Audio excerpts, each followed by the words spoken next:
Hey everybody, welcome to Mojave World Headquarters. We have a very special guest today, Miss Debi Derryberry. Thanks, Dusty. Star of stage and screen. Well, I don't know if I'd go that far. CDs, DVDs. All that, yeah, and more. Mostly cartoons and music, But man, we go way back. We go way back. So far back. So Debi is a voiceover star and a coach and a mentor, but she's also a singer, songwriter, musician, which is how we got to know each other. Yep. We made a record together about 20 years ago. Record, right. Sorry. What do they call them today? an album. We made an album together, which came out on something called a CD. It did. They're coasters, basically. Right, or Frisbees. Back in 2001? No, I think it was 2000. 2000. Maybe okay. 2001. Yeah, it was 2000 because I was pregnant. Yeah, and I think my son was just like an infant at So the time. we gauge our life dates by how old were our kids when we were doing this. Right. Yeah. Right. So yeah, definitely 2000, I think. So we made an album. The group was called Honey Pig. Yep. It was Debi and two other young ladies. Yep. With beautiful three-part harmonies. Thank you. And kind of like the trio or kind of Dixie Chicks. Yeah. A lot of humor in the songs. Mm-hmm. Some of the songs had some really fun stuff. Yeah. Six pack and a great rack. Always remember that line. And that album, what was that album called? Exactly As We Are. Exactly As We Are. Right. I was looking. I saw one. It's available on Amazon. It is. It's on all the platforms. Oh, great. You can listen to it on Pandora and Spotify and Apple Music. It's pretty much everywhere. Right. So yeah. Yeah, it's a good record. It is a great album. Yeah. Yeah, most of them are my songs, and it has a couple on that I didn't write, but it was so much fun recording with you. And we had a blast. Yeah, and the three-part harmonies, that's what it is about for me, is the harmonies. When that happens, right. I go to another place. And that's my thing, and that's why I had to learn to play guitar so that I could play along with singing and doing harmonies. Right. And those were some really nice voices. I still have Honey Pig. I still have the band. It's a different iteration with different pigs, if you will. You got a few different piglets. Different piglets, yeah. But it's still all about the three-part harmony, and we still, are active on social media and getting ready to release a new version of So My Man. Cool. That song, I think, was on that album. I know. It's been a minute. Time. I'd have to check. I want to go back and listen to it. I know where it is at home, but it's with a lot of other CDs. So, I hear you. I have to do the search. But Debi walked in today with a drive with my handwriting on it that is the drive from the album. So she's been looking for the files. We were very happy to see that. Yeah. It's like, yep, there it is. That would be so great to get those songs off that drive. Well, our chief... That huge drive onto the new teeny tiny drive that holds a lot more information. Yeah. For those of you Mojave owners out there who know Big John Nuss, who's our chief tech here, Big John. He does all the work. I'm just kind of a figurehead. Me and David are figureheads. Big John does all the work. His task is to open up that drive and retrieve the stuff. So it's 20 years old, but we know he can do it. Yeah. You can do it, Big John. He's out there recording us at this moment. So. And it's interesting. The technology needed to get a man to the moon. All that huge amount of hardware is less than what's in an iPhone. Oh yeah, right. I mean, our iPhones and all this equipment is so powerful, and it blows me away. We can do so much. When I was in high school, I had a part-time job working for it was an oil. Well, I was in Houston, so it was oil related, of course, but I was a microfilmer, and that company had a computer room, and it was like, I don't know, 30 by 30 room with the big reels. Yeah. Before this even, like the computer stuff was on, it was all UNIVAC, and it just like a recording studio times 100. Crazy. It's crazy. And that's probably like nothing. What year was this? This is like late 60s, early 70s. Oh, okay. So it was really big. Yeah. I went to... It was a room. The computer was a room. The computer itself was a whole room. Right. I do voice work, cartoons and all, and I did looping or post or ADR on a lot of the Pixar films, like Toy Story and Monsters, Inc., and etc. And one time I went up to the Pixar studios like in Monterey or I don't know, San Francisco-ish. Anyway, somewhere that's Area. not LA, Right. up there. And they let me visit the vault where they kept all the files for all the animation. And it was like what you're saying. It was an enormous refrigerated room with huge drives that I'm sure now are just, you know, could fit in the palm of your hand. Right. It's just crazy how things have shrunk. Yep. Yeah, it's crazy. And people's eyes have gotten a lot better making those little...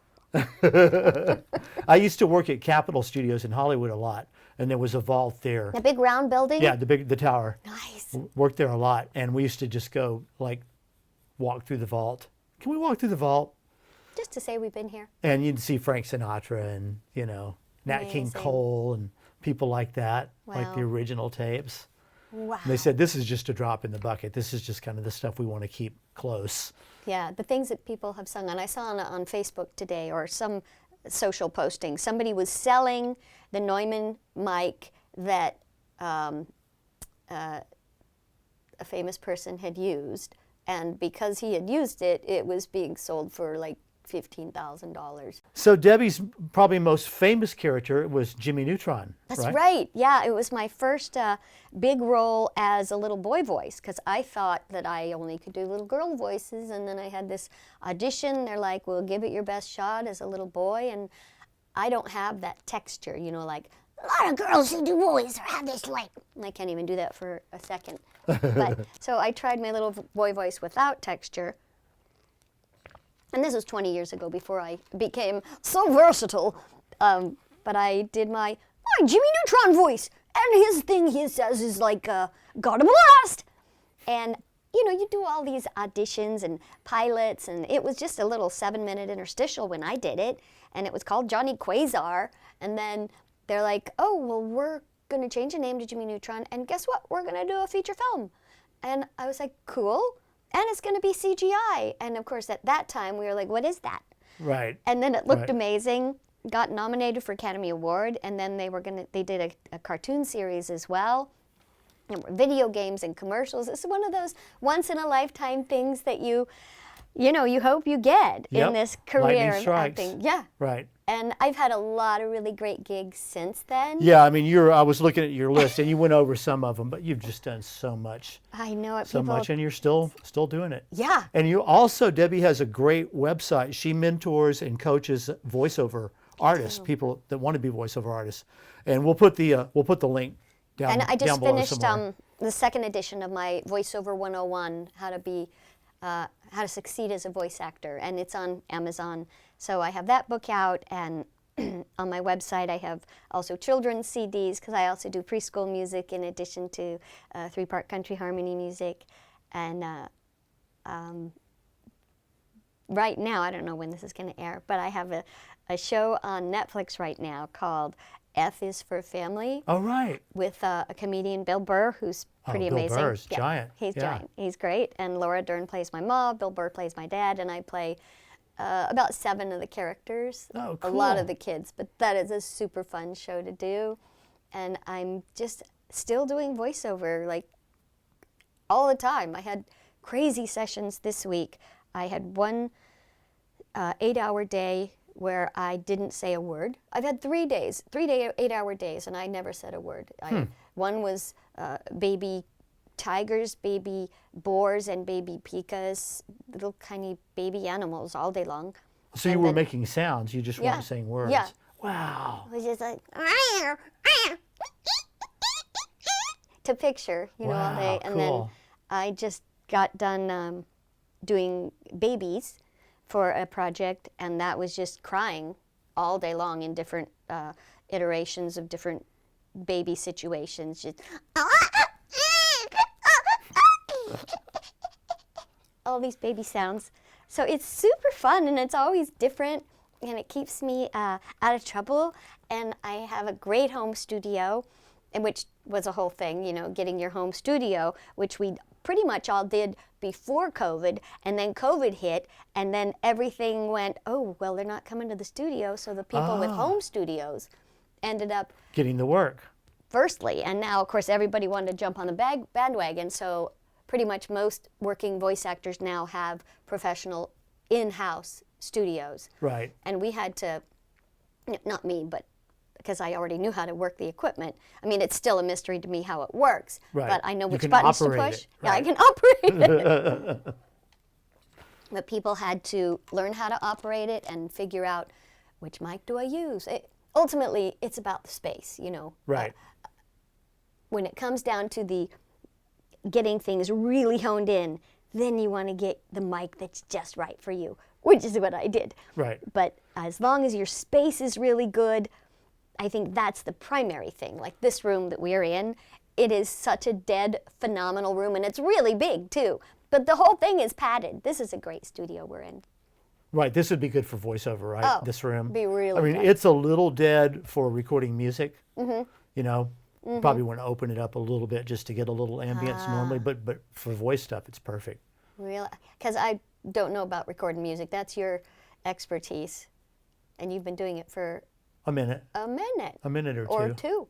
Yeah. Okay, so this is a great story, which I Yes. was not aware of because we haven't really talked in years, Yep, sadly.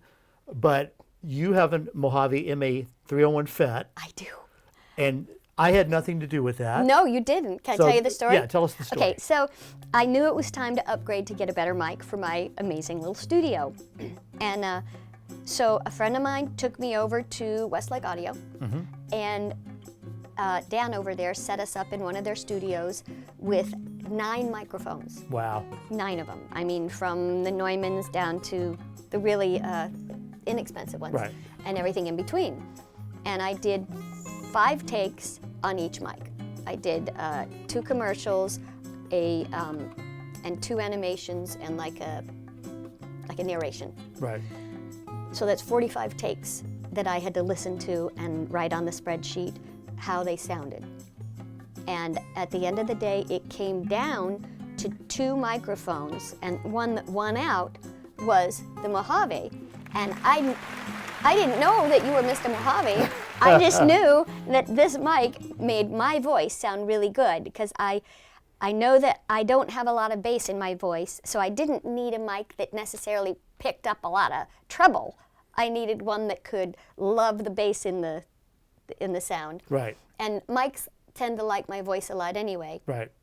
I mean, when I started in voiceover, I had no idea that it was going to be my life. Right. Who knows? Like, it just happened. I would record things and then I book things. I'd be like, well, that's interesting.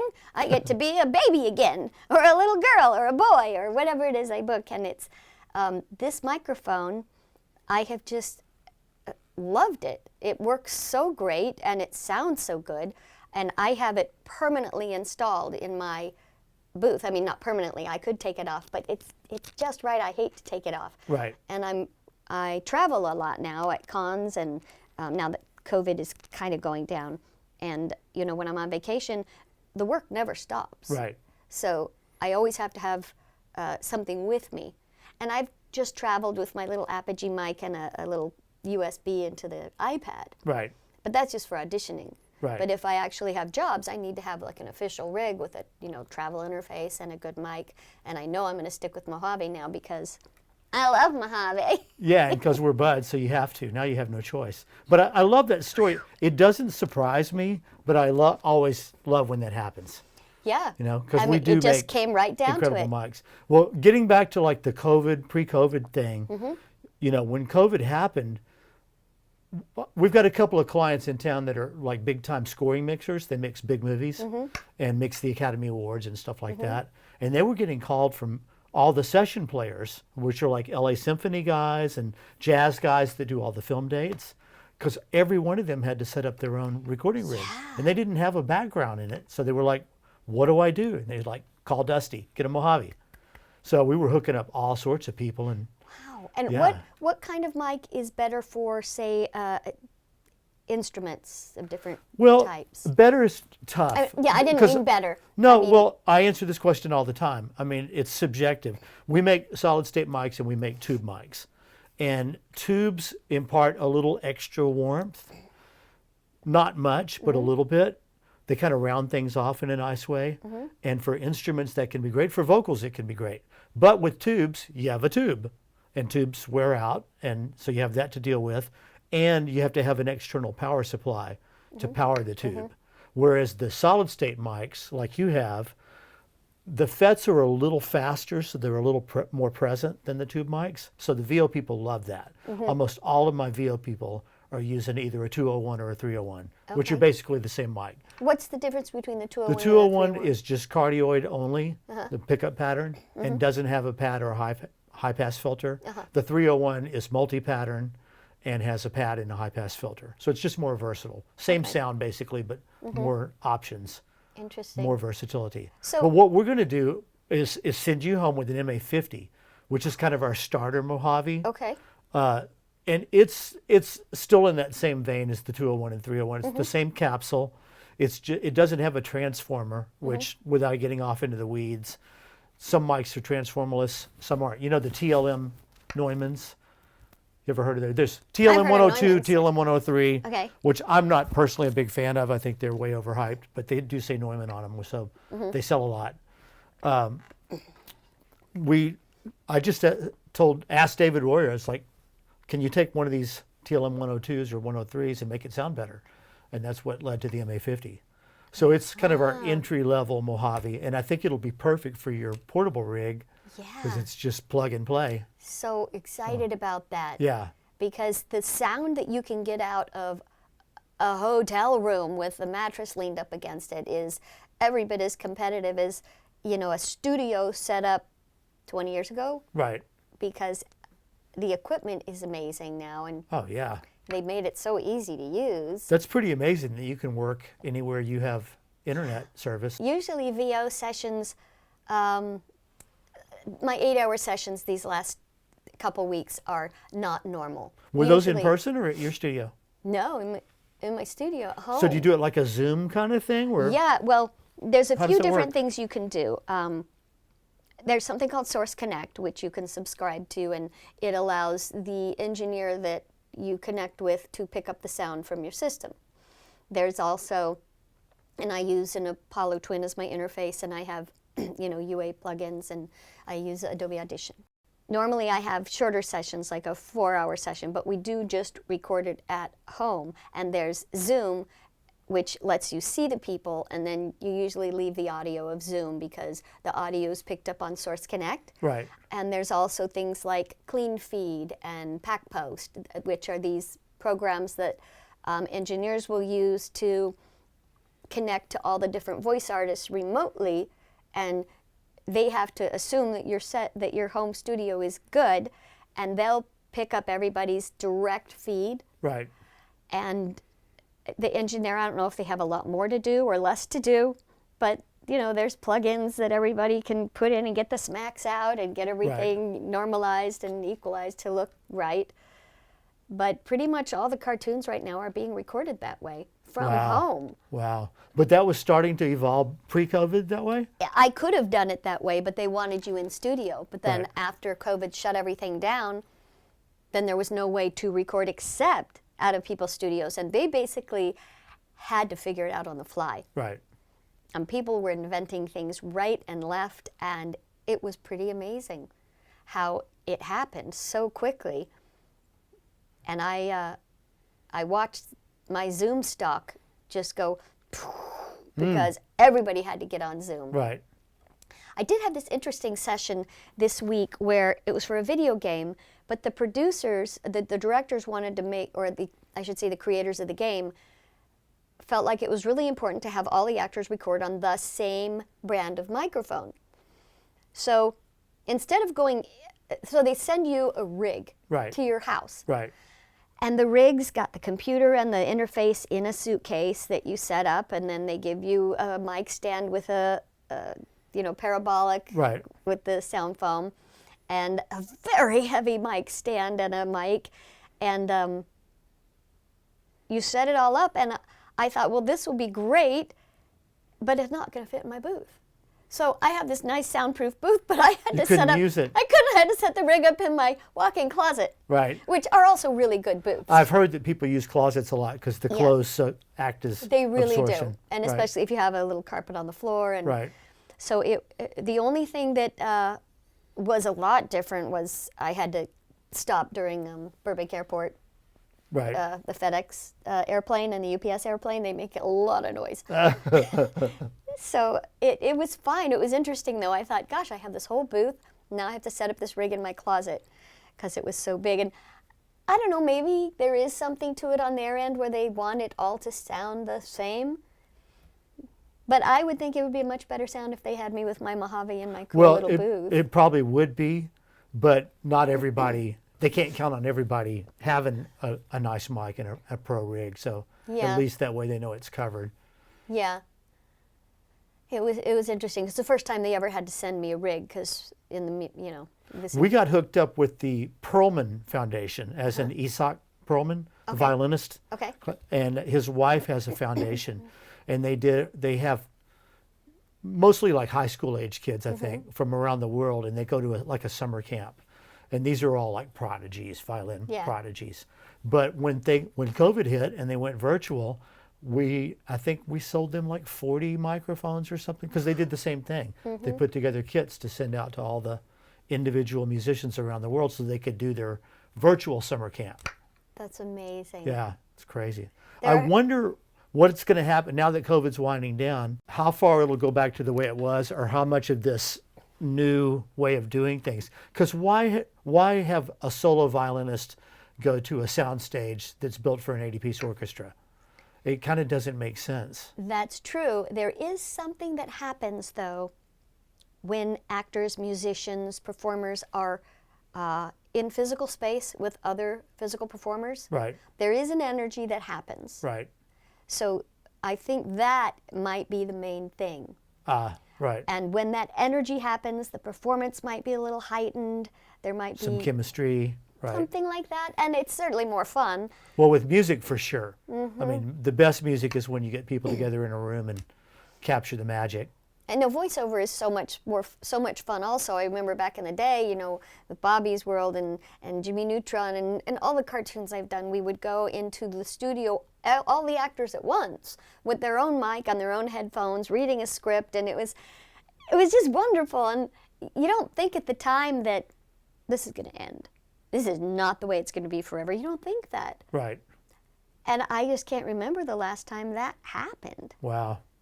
It's just all virtual now. Right. Even if, without COVID, we would go into, say, I don't know, LA studios and be directed, and our director would be on a Zoom type interface from like Australia. So there are very few sessions where everybody's there in person now. Right. It's just a whole new world out there, and I think people get really fearful about new devices. It's sort of like when you get a new iPhone, there's that little bit of freak out, like how does it work? And it's very annoying have to learn all this new stuff, but you have to jump in and do it because otherwise you can't compete. Yep.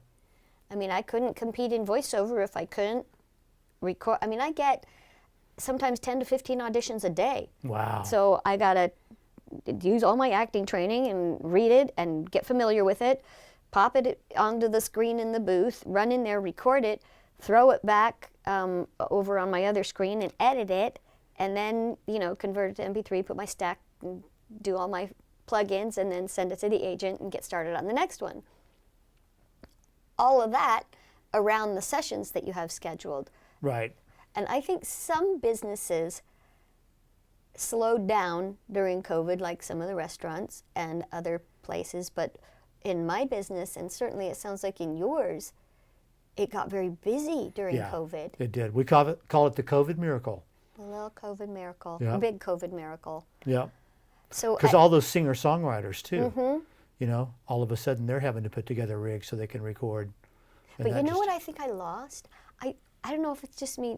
I feel like I've lost some of my social skills.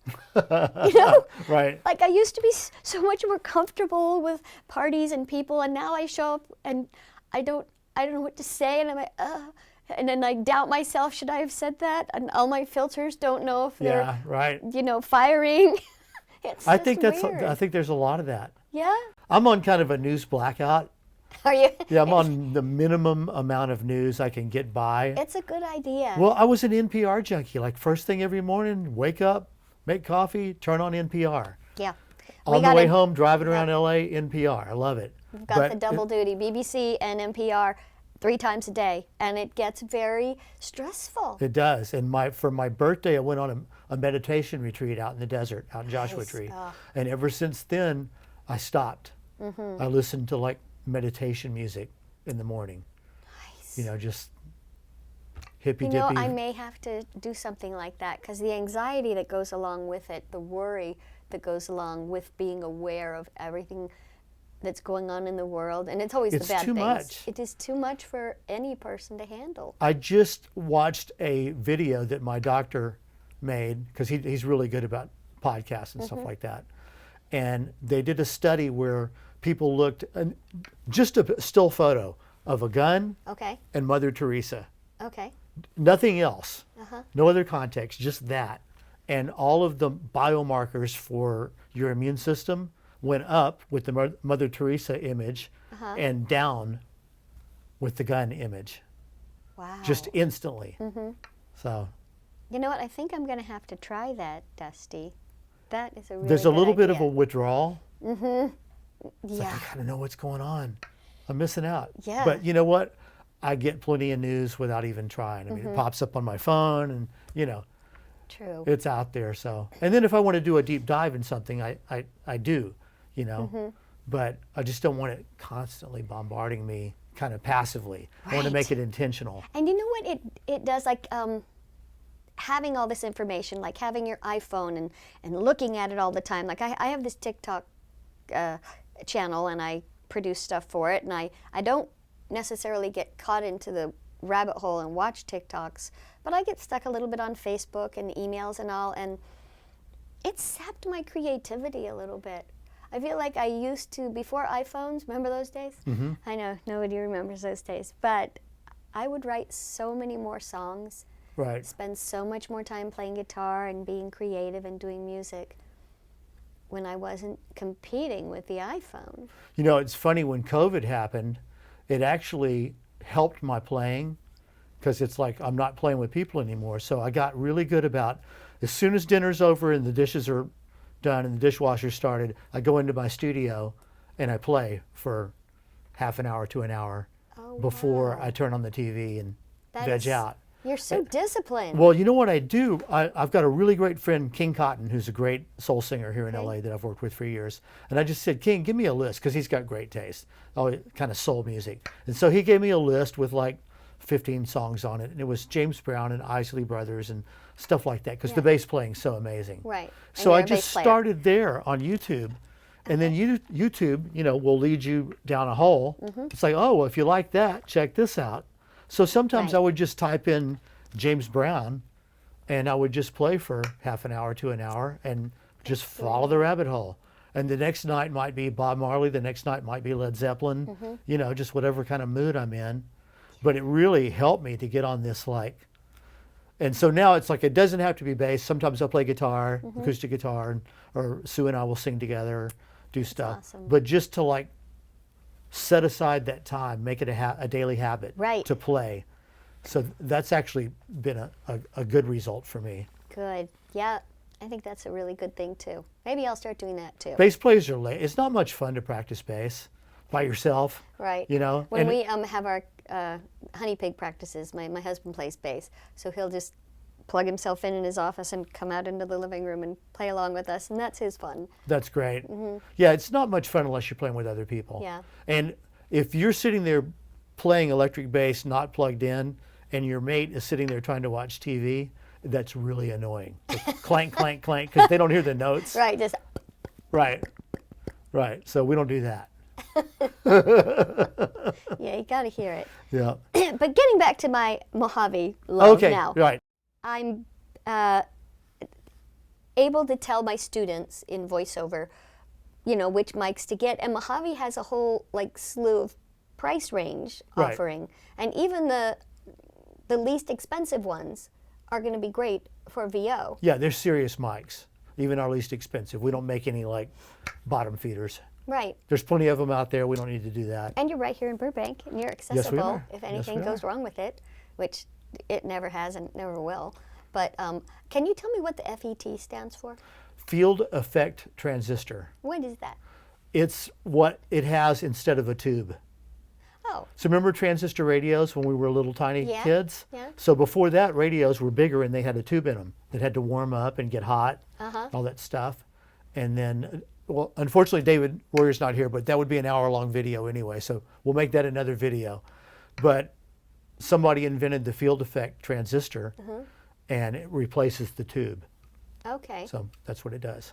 Well, it's really cute, and whenever I'm in sessions, like, you know, when you call ahead to Nickelodeon or Cartoon Network or Disney, whoever you're recording with, and they have really awesome engineers there, and I'll ask them, I'll go, how's this sound? And they're like, God, that sounds really great. They, like, know that when they have me for the session, they're going to get awesome sound. Right. I love hearing that. That makes me feel so good. It makes me It happens feel a really lot, good. but I never get tired of hearing it. I love Yeah, it. it's very reassuring, and I know I did my due diligence because I really researched so many mics, I love that. That's so awesome. and I didn't have to spend, you know, $6,000 Right. or $5,000 or $4,000. Right. Yeah, our get mics are a really a great. great mic. Aside from sounding great, they're a great value. Yeah, and that's really important. Lots of 'cause, bang for the buck. when a voice artist or anybody who has to set up their home studio, there's a lot of costs involved. You know, you have to get your sound panels, or I have lots of ways I show people how to, you know, get a piece of foam core and get your square 12 by 12s on Amazon and just adhesive spray them on and then stick them on your apartment Right. wall. And then there's, you know, you need a mic stand and you need an arm for your copy, or if not, you need some kind of holder for your iPad. And if you don't have an iPad, you have to get something to get your digital copy on, or get a Right. monitor in there. And all of these things start adding up. You're going, oh my God, now the monitor, and I need a new computer, because people have these Macs with, and by the way, Apple's works so much better with all the voiceover stuff. I know Right. people do have PCs, and I'm like, I wish you wouldn't, because I can't help you. And it makes, I don't know, for some reason the things just go together a little more seamlessly. It seems to be that way with all the DAWs too, like Pro Tools and Yeah. Logic and all those Yeah, programs. yeah, Just it work works better on. with the Apple. New job that came up is home tech, home VO studio techs. So there are, you know, 4 or 5 of them that I refer in the LA area that You know will, George? I can't Whittam? think of- Yeah. Yeah. Yeah, he's a pal. yeah, no, George and He's Dan been Leonard, his recommending Mojaves VOPS. for years. Yep. Love George Whittam and Dan Leonard, his partner on the voiceover body shop. Others who will either, you know, Zoom you and digitally listen to your stuff, and then you can take them and you show them with your Zoom, this is what my space looks like, and they'll hear your sound and they'll go, I think you have a pocket in the right corner that you need one of those, what do you call them, those things, those Right, foam a things corner trap that or shove something. yeah, a Right. trap or whatever, bass trap, that's what it is. But some of them will come to your house, but people live in the most remote places now. I Right. probably know 10 or 12 VO people that have just like, see ya, going to Hawaii. Sorry, I live in the Costa Rica area now. I That's live awesome. in the rainforest. I love it. Because you can live anywhere. I love it. We've got a great voiceover artist that's part of the Mojave family, a gentleman named Charles Callenberg. And he's one of those voice of God VO artists who used to lived here forever, but he lives in a small town in Oregon somewhere now. Yeah, Doesn't matter. doesn't matter. You know, and actually his story was kind of similar to yours. He got it through Westlake Pro, our good friends, and auditioned a bunch of mics and ended up with a Mojave, and then contacted me after that. But we have a sample of him on our website for each microphone. We have a sample from Charles, so it's the same voice, but you can hear the difference between the mics. And he's just been an invaluable friend. That's amazing. Well, I hope I can, you know, be as good of a proponent towards Hell yeah, you're Mojave. in, Dee. I just really like the whole idea that you're here, and it's a great mic, and it works great with my system, and so many of the animated voices. I mean, there are the voices of God, which Mojaves are great for that too. Right. You know, because I was saying I was looking for a mic that picked up more bass because I have more treble, and he's probably looking for a mic that found a little more treble because he's so bass. Right. Well, what you want is a mic that's balanced and true.